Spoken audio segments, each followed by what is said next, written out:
students. Today we are going to do a topic from the chapter Cell Cycle and Cell Division of class 11.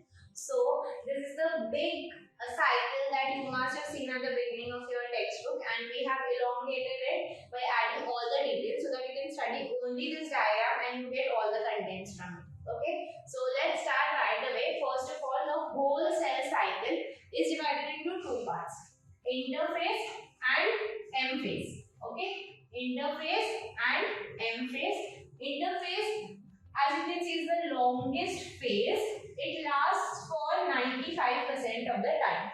And in a eukaryotic cell, that is like a human eukaryotic cell, it lasts for 23 hours. The whole cycle is for 24 hours and उसमें से interphase itself 23 hours रहता है. ठीक है, surprisingly पहले ये phase को resting phase बोलते थे. ठीक है, रीजन क्या हो सकता है कि प्रोबेबली साइंटिस्ट लोग ने माइक्रोस्कोप में देखा कि कुछ भी नहीं हो रहा है इसमें, और ये वाले फेज में as we studied this in school कि यहाँ पे बहुत सारी एक्टिविटी होती है, तो वो माइक्रोस्कोप में दिखता है कि अरे बहुत सारा मूवमेंट हो रहा है. So they thought that this is the resting phase.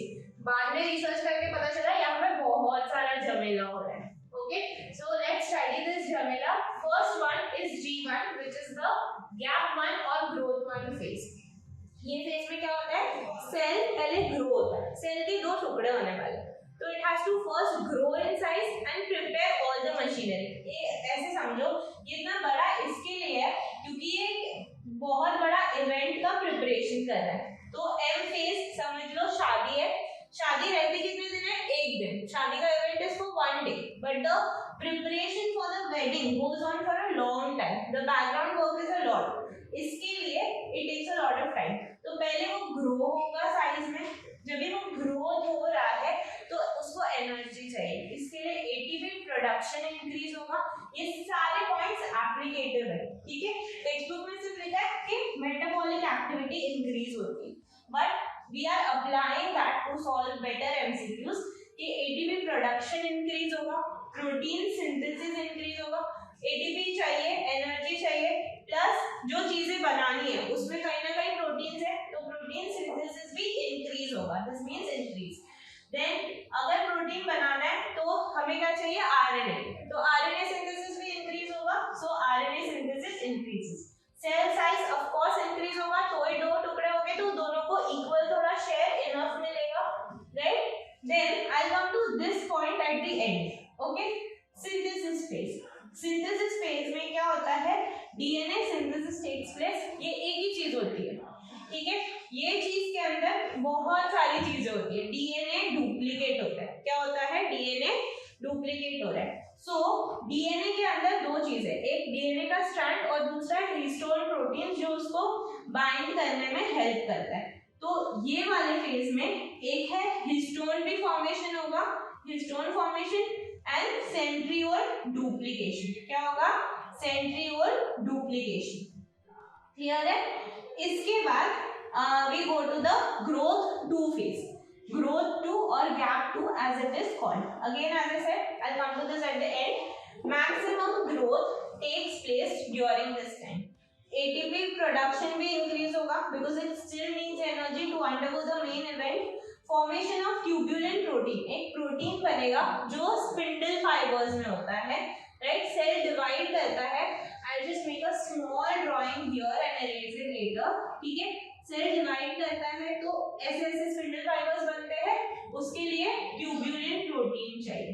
Okay, सो ये ट्यूब्यूलिन प्रोटीन प्रिपेयर होता है, सेंट्रियोल्स प्रिपेयर होते हैं, and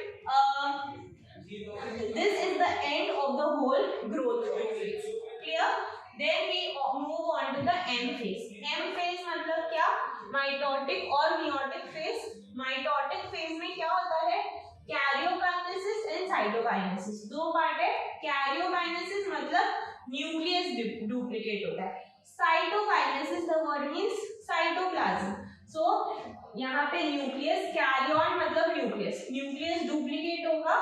pro meta ana telo, pro meta ana telo, and then you go to cytokinesis. अगर याद रखना है you can write I for my aunty, ऐसे करके याद रख सकते हो. ठीक है, but nonetheless you remember it as it is, बचपन में भी थोड़ा बहुत पढ़ा है. So pro, meta, ana, telo. This is how you end your karyokinesis. Then you go to cytokinesis, जहाँ पे cytoplasm differentiate होता है. Now we come to this crucial factor. ये स्टेज तक तुम्हारा n stands for number of chromosomes, n stands for number of chromosomes and c stands for content of DNA. Number of chromosomes same रहता है. There is a specific line in NCERT. Number of chromosome remains the same. Content of DNA doubles. तो यहाँ पे number of chromosome is 2. This is just an assumption. हर एक में अलग अलग होता है. बट अगर यहाँ पे number of chromosome is 2 and content of DNA is also 2, ये वाले फेज के बाद number of chromosome 2 हो जाएगा, content of DNA 4 हो जाएगा. It will double, है ना? What will it look like? पहले ऐसा chromosome है and after duplication of DNA chromosome ऐसा हो जाएगा. जो ऐसा straight था वो X type chromosome बन जाएगा and this is the popular form that we have seen. Right, growth one में वो डिवाइड नहीं हुआ है तो अभी भी वैसा ही है. प्रो फेज में भी नहीं हुआ है डिवाइड, मेटा फेज में भी डिवाइड नहीं हुआ है. इनफैक्ट मेटा फेज में वो बीच में आ जाते हैं, ये characteristic diagram that we all remember. Anaphase में ये दोनों सेपरेट होते हैं. तो यहाँ तक कंटेंट ऑफ डीएनए रिमेन्स 4. यहाँ पे वो क्या हो गया 2 + 2, क्या हो गया 2 + 2 एंड फाइनली टीलोफेज में आल्सो दिस कंटिन्यूस, मतलब यहाँ पे भी सेम ही है. It's gonna be like this. Okay, same goes for cytokinesis where it will be distributed to other cells. Clear?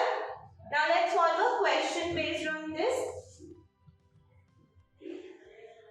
So a cell has n value, that is number of chromosomes, value of 10 and c value of 20 at G1 phase. What will be the values after S phase? n value कितना है उसका 10, मतलब यहाँ पे दिया है कि n value 10 है, c value 20 है. S phase के बाद क्या होगा? Pause the video and think of the answer yourself and then I will review the answer. We know that DNA content क्या होना चाहिए? डबल होना चाहिए, right? So this answer that we see here, क्या? हाँ, n is equal to 10 and c is equal to 40. This is our correct answer. The reason being this content remains the same. Content of DNA doubles. Okay. Thank you so much.